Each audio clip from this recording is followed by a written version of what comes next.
I never thought I'd be the kind of guy to find out my wife had been sneaking around behind my back. Honestly, life had been pretty straightforward: work, the kids, a few weekends binge-watching TV. We weren't perfect, but I believed in us. That was until that vacation. The one we'd been planning for months, the trip to the beach house, the kind where the world melts away and it's just us and the ocean for a week. The day started like any other during that trip. Sunshine spilling through the windows, the smell of salt and fried seafood hanging in the air. My wife, Lisa, was particularly excitable that morning, more than usual. She kept checking her phone, sneaking little looks at her screen, her face flushed. I'd noticed her fidgeting but figured she was just excited about the plans, maybe nervous about a surprise or something. I didn't think much of it at first, but then I caught her in a lie. We were all out on the deck, the kids splashing in the pool, and she went inside to grab something. I was just about to follow when I saw her phone, lying face down on the table. Something about it caught my eye, a glimpse of a message, a name I didn't recognize. Now, I'm not the jealous type. I believe in trust, and I wasn't about to jump to conclusions. Still, my gut tugged at me hard. I slowly moved closer and peeked at her screen. Her messages were open, and there it was, an exchange with her boss, Michael. The tone was casual at first, but as I scrolled, it turned intimate, flirty. I saw her laugh at something he said, then reply with a wink emoji. My stomach dropped and my palms turned slick. I felt a cold sweat creeping up my spine. This wasn't just friendly banter, it looked like they'd been hiding something for weeks. I didn't say anything right then. I just backed away slowly and went outside. My mind was racing. How long had this been going on? Did she think I wouldn't find out? How many lies had I swallowed without noticing? I played every moment back in my head, the way she brushed past me, the late nights, the excuses. That evening I sat alone on the porch, staring out at the darkening sky. My chest felt tight, like a fist was squeezing my heart. The more I thought about it, the more I realized how much I'd missed. All those little signs, her avoiding my gaze, her secretive phone habits, they all made sense now. She'd been lying to me every day, and I had been too blind or too trusting to see it. By the time she came outside, I was already planning my next move. I didn't say a word, just looked at her with my jaw clenched tight. She sensed something was off. "Hey, everything okay?" she asked, voice tentative. I looked her straight in the eyes and said, "We need to talk now." Her face paled and I saw the flicker of guilt. But I didn't care about that right now. I needed to get to the bottom of it. I needed to know how deep this betrayal went. And I knew somehow this wasn't just about a few flirtatious messages. It was about everything: the trust, the vows, our entire life together. I felt my fists tighten, and for the first time in years, I was desperate for more than just answers. I was angry enough to burn this entire house down if I had to. I took a deep breath, trying to steady myself. "Lisa," I said, voice low and trembling, "I found your messages, and I want you to tell me everything." Her eyes darted away, but I could see the panic behind her gaze. She knew she'd been caught, and that was only the beginning. The look on her face when I confronted her was priceless, shock mixed with a flicker of fear. I could see her hands trembling, clutching her sides like she was trying to hold herself together. For a moment, silence stretched so long I thought the wind might blow it away. She finally broke the silence, voice trembling. "It's not what it looks like. I swear it was just stupid flirting. It's nothing serious." Her words sounded hollow even as she said them, like she was trying to convince herself as much as me. I didn't buy it, not for a second. "You expect me to believe that?" I snapped, voice rising despite myself. "That's what you tell your boss when you're secretly sneaking out to meet him, or when you're texting him late at night." Her eyes flickered with guilt and panic. "It's not like I wanted to hurt you. It just happened, okay? I didn't think it was a big deal. It was just some stupid talk. I swear I didn't think it would go this far." I clenched my fists, feeling the blood pounding in my head. "Didn't think it would go this far? You're lying to me for weeks, hiding your phone like it was a damn secret. How could you not think this would blow up in our faces?" She looked down, tears pooling in her eyes. "I didn't mean for it to happen. It got out of hand. I was lonely, okay? And he was there. It was stupid and I regret it. Please just forgive me." Forgive her. That word tasted like ash in my mouth. I could feel the veins in my neck tighten. I might have been blind, but now I saw everything. The late nights, the secret texts, the way she'd jump every time her phone buzzed. My trust was cracked, shattered. I didn't know what to say. "Fine," I said softly, voice cold. "You did this. You lied, you cheated, and you expect me to just forgive you. After everything?" "No," she whispered, voice cracking. "I don't expect anything. Don't bother," I cut her off. "I've had enough. You want to lie and cheat behind my back, fine, but don't think I'm going to stay silent while you do it." Her eyes widened. "What are you saying?" I took a step closer, feeling the heat rise in my cheeks. "I'm done, we're done. I want you out of this house tonight. Pack your bags. I want no contact. I need some time to think." Her face crumpled. "Please. Don't do this, we can fix it. We're supposed to be a team." "No," I said firmly. "You broke your vow, you betrayed everything we built. I'm not going to pretend it didn't happen, not anymore." She stared at me, tears streaming down her cheeks. "You're making a mistake." I didn't say anything. I just turned away and started walking toward the bedroom to pack my things. My stomach was tight. The world was suddenly a colder place. I could feel her guilt hanging like a shroud behind me, but I didn't look back. I couldn't, not yet. That night I stayed awake, staring at the ceiling, my mind racing. I knew she'd try to come back, try to justify everything, but I was already planning what was next. I had to get revenge somehow. Not just to hurt her, but to prove that trust, once broken, can't just be mended with words. I wasn't a fool. I'd seen enough. The betrayal was real, and now I was going to make her regret it. I didn't have all the pieces yet, but I knew I needed a plan. Something that hit her where it hurt, something she'd never see coming. And I had to get it right. Because if I let her think she could walk all over me, I'd lose everything, maybe even myself. I felt the weight of that realization settle deep in my chest. It was time to act, and I wasn't going to hold back. The next morning, I woke up with a pounding head and a stomach tied in knots. That night had been a blur of anger, betrayal, and a strange clarity I hadn't felt in years. I knew I couldn't just walk away from this. No, I needed to hit back hard but subtly. Something that would make her regret every lie, every sneaky moment without me having to shout or make a scene. I had to be smarter than that. First thing I did was get my hands on her phone again while she was still asleep. I knew she'd probably try to hide it, but I was determined. I slipped out of bed quietly, heart hammering in my chest as I unlocked her screen. It was almost laughable how sloppy she'd been. Password simple, one she must have thought I'd never guess. Wrong. Scrolling through her messages, I looked for anything that could help me understand her mindset, her motives. There was nothing yet, just some playful banter with her boss. But I knew this wasn't just about a few flirtatious texts. It was bigger. I'd seen enough to know I had to get more evidence.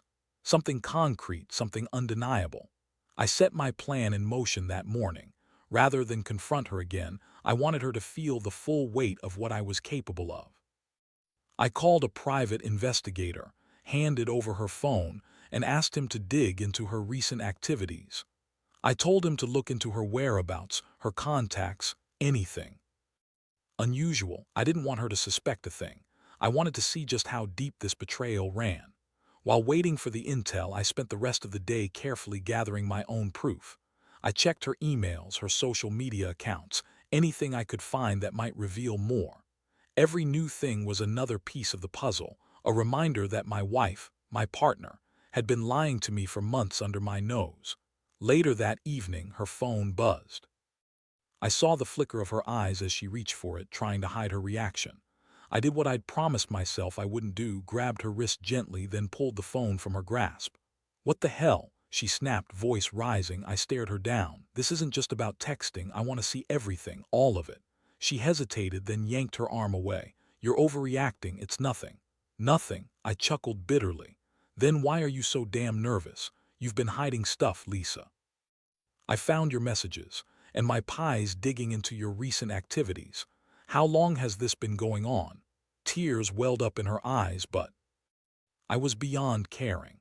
I was already imagining what I'd do with the evidence. Once I had everything, I'd know exactly what kind of game she'd played with my trust. That night I sat on the porch again, staring at the stars. The cold air bit through my shirt, but I didn't mind. I felt alive for the first time in years. I'd uncovered her lies, gathered enough proof, and now I was ready for the next step. I knew I couldn't just confront her and hope for the best. No, I had to be strategic. I had to make her see that the man she'd betrayed was about to turn the tables. I kept replaying her words in her face when I confronted her. The guilt, the fear, the helplessness. That look would be nothing compared to what I was planning. I had a plan, and it was going to be cold, calculated, and devastating if she dared to test me. The evidence would be my weapon. When I finally showed her everything, screenshots, detailed reports, everything, I'd strip away her excuses and her defenses. And then, I'd watch her realize that her betrayal was about to cost her everything she valued. My stomach churned at the thought, but I knew one thing for sure: this wasn't just about revenge. It was about reclaiming my dignity, about making sure she understood that lying and sneaking had consequences. I'd never been one for revenge, but this time I was willing to go all in. Because trust, once broken, isn't something you can just glue back together. Not for me. Not anymore. The next day started with a strange calm in my chest, like I'd finally stepped into the first real phase of my plan. I had the evidence, screenshots of her flirtatious messages, the detailed report from the PI confirming her recent meetings and secret rendezvous. It was everything I needed to make her realize she hadn't just betrayed me. She'd also underestimated how far I was willing to go. I spent the morning preparing. I printed out the screenshots and organized everything in a neat folder. The reports from the investigator added weight, dates, times, locations. It was all concrete, irrefutable. I didn't want to confront her yet. I wanted her to feel the pressure, to see that I was serious, that I had the upper hand. By midday, I was ready. I called her into the living room where she sat nervously, fidgeting and avoiding eye contact. I laid the folder in front of her slowly, watching her face drain of color when she saw the evidence. "This," I said softly but firmly, "is everything. Every message, every meeting, every lie you've been telling me." Her hands trembled as she picked up the folder, flipping through the pages. Her eyes darted over the screenshots, her face paling with each one. I could see her struggle, her attempt to deny, to justify. "I swear," she whispered, voice cracking, "it's not what it looks like. It's just stupid flirtation, nothing serious." "Oh, I believe you," I shot back, voice cold, "because I've got the proof, the kind that doesn't lie, the kind that makes it clear you've been sneaking around for months." She looked at me, her eyes glistening with tears. "Please don't do this. I made a mistake. I was lonely. It doesn't mean I love him or even want to be with him. I was just stupid." I shook my head, feeling a wave of rage and disappointment. "A mistake? This isn't just some slip-up. It's a betrayal of everything we built. You lied to me, cheated on me, and now you want me to pretend it didn't happen." Her voice dropped, trembling. "I didn't want to hurt you. I swear I'll stop. I'll cut all ties. Just give me another chance." Another chance? I almost laughed. She had her chance, and she threw it away for some meaningless flirtation. I couldn't believe I'd wasted years trusting her. Now every moment we'd shared felt like a lie. "I can't do this anymore," I said quietly. "I've decided. You're leaving today. Pack your things and get out. I want no contact. I don't want to see you again until I say so." She looked like I'd physically struck her. "You're serious?" "Dead serious," I said, voice steady but hard. "And don't call me, don't come back. This is over." She nodded slowly, tears streaming down her face, clutching the evidence like a lifeline. I walked out of the room, feeling the weight lift from my shoulders but also the emptiness settle in. I'd finally taken control. It was time for her to face the consequences. While she packed her bags, I made a few calls, arranged for her to have an Uber waiting outside, set the house alarms. I wanted her gone, and I wanted her to regret every moment she thought she could get away with this. When she came out, clutching her suitcase, I looked her in the eye one last time. "Goodbye," I said, "and don't try to contact me, ever." She paused, tears falling freely now. "You'll regret this, you'll see." I closed the door behind her and watched as the Uber pulled away. My stomach clenched, but I felt strangely alive. I'd done it. I'd cut her loose and reclaimed what was mine. That night I poured myself a drink and sat on the porch. The air was cool against my skin and the silence was deafening. For the first time in a long while I felt free. But I also knew I'd have to live with the consequences of what I'd done. Still, one thing was clear: I refused to let her betray me again. What she did was unforgivable, and I'd made sure she knew it. Sometimes you have to take a stand, no matter how much it hurts. Trust is fragile. Once broken, it takes more than words to fix. The days that followed felt like a fog I couldn't shake. I had finally kicked her out, and though I told myself I was relieved, there was this gnawing sense of emptiness underneath. Every time I walked past the spot where she used to sit or looked at her side of the closet, I felt the ache of betrayal. It was a strange mix of relief and rage. Relief because I'd taken back control, rage because I'd lost my partner, the person I thought I knew. I didn't pick up my phone much during those first few days. Instead, I focused on the silence, the space she used to fill with her lies, but I knew better than to think this was the end. Not for her and not for me. She would try to reach out. I was already preparing for that. Then late one evening, my phone buzzed. It was her. I hesitated, staring at the screen. Part of me wanted to ignore it, to let her stew in her guilt. But another part knew I had to hear her out. I answered. "Look," she started, voice trembling. No, I screwed up. I want to talk. Can we meet?" I took a deep breath, feeling the old anger simmering back to life. "Why? So you can explain how you betrayed me, or try to manipulate me into taking you back?" She hesitated. "No, I just want to tell you the truth. I've been a terrible person, and I don't expect you to forgive me. I need closure.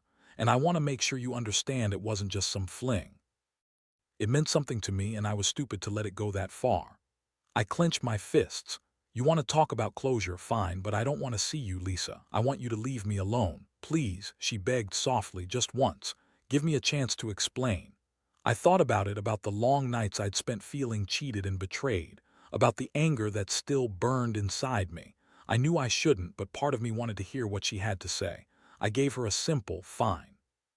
One meeting, no more than that, and if you try to twist this or manipulate me again, I swear I'll make sure everyone knows exactly what you did."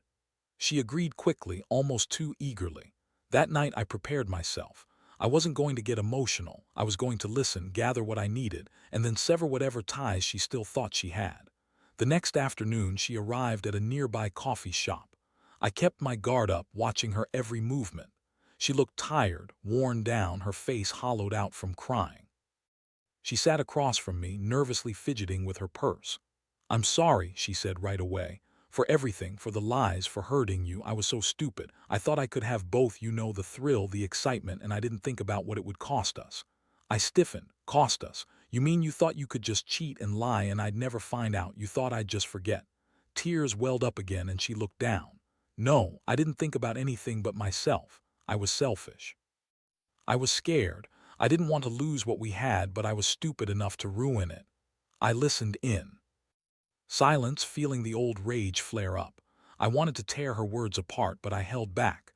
I needed her to see that I wasn't going to be a pushover anymore. "Look," I said finally, voice cold but steady. "This isn't about your apology. It's about what you're willing to do to fix this mess. Because I already know what you did and I can't undo it. I have the evidence. I've cut you loose. But I want one thing from you: stay away. Don't try to contact me, don't try to explain, don't even think about coming back." She nodded, eyes red-rimmed, voice barely a whisper. "I get it, I'll go, and I swear I won't bother you again." I felt no relief in her words, only a hollow ache. I'd made her see how serious I was, but I knew this wasn't the end.